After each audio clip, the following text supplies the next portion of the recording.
ఛత్తీస్గఢ్ లో కొనసాగుతున్న ఎదురుకాల్పుల్లో 10 మంది మావోయిస్టులు మృతి చెందారు. మరింత సమాచారం మా ప్రతినిధి లింగయ్య అందిస్తారు. లింగయ్య, ఎన్కౌంటర్ లో ఎంతమంది మావోయిస్టులు చనిపోయారో వివరాలేంటి?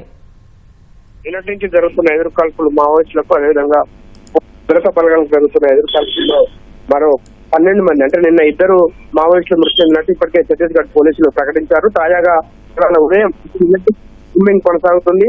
ఆ ఎదురుకాల్పులు కొనసాగుతున్నట్టుగా పోలీసులు కాసేపటి క్రితం ఛత్తీస్గఢ్ పోలీసులు ఒక పత్రికా ప్రకటన కూడా విడుదల చేశారు. ఈ పత్రికా ప్రకటనలో దాదాపు 10 మంది మావోయిస్టులు మరో 10 మంది మృతదేహాలను కూడా తాము కనుగొన్నట్లు కూడా పోలీసులు ప్రకటించారు. అంటే దీంతో దాదాపు నిన్నటి నుంచి జరుగుతున్న ఎదురుకాల్పులో మొత్తం 12 మంది మావోయిస్టులు చనిపోయినట్టుగా కూడా స్పష్టమవుతుంది. ఇది గరియాబంద్ జిల్లాలో ఈ ఎదురుకాల్పులకు ఘటనకు స్థావరంగా నిలిచింది.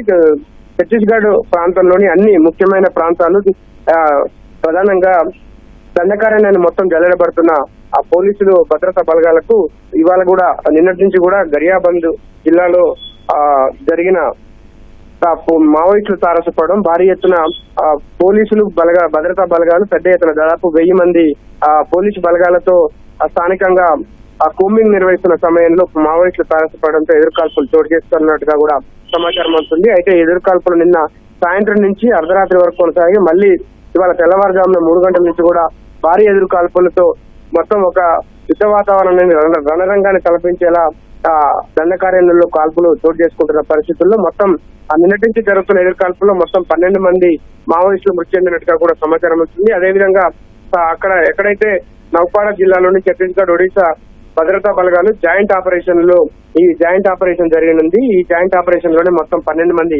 మావోయిస్టులు మృతదేహాలు లభ్యమైనట్టుగా కూడా సమాచారం అందుతుంది. అయితే ఈ మావోయిస్టు మృతుల్లో మొత్తం 2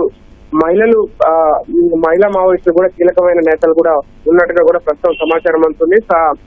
ఎదురుకాల్పు జరిగిన ప్రాంతంలో భారీగా నగదు, అదేవిధంగా మావోయిస్టులకు సంబంధించిన డంపు కావచ్చు, ఇతర ఆయుధాలను భారీగా స్వాధీనం చేసుకున్నట్టుగా కూడా తెలుస్తుంది. ప్రస్తుతానికైతే కూంబింగ్ ఇంకా కొనసాగుతుంది. మరోవైపు ఛత్తీస్గఢ్ రాష్ట్రంలోని ప్రధానమైన సుక్మా జిల్లా కావచ్చు, బీజాపూర్, అదేవిధంగా అబూజ్మడ్ ప్రాంతాన్ని పూర్తిగా భద్రతా బలగాలు తమ ఆధీనంలోకి తీసుకుంటున్న పరిస్థితుల్లో ఒక్కొక్కటిగా దాదాపు ఈ 10 రోజుల్లోనే దాదాపు 30 నుంచి 40 మంది మావోయిస్టులను హతం చేశారు.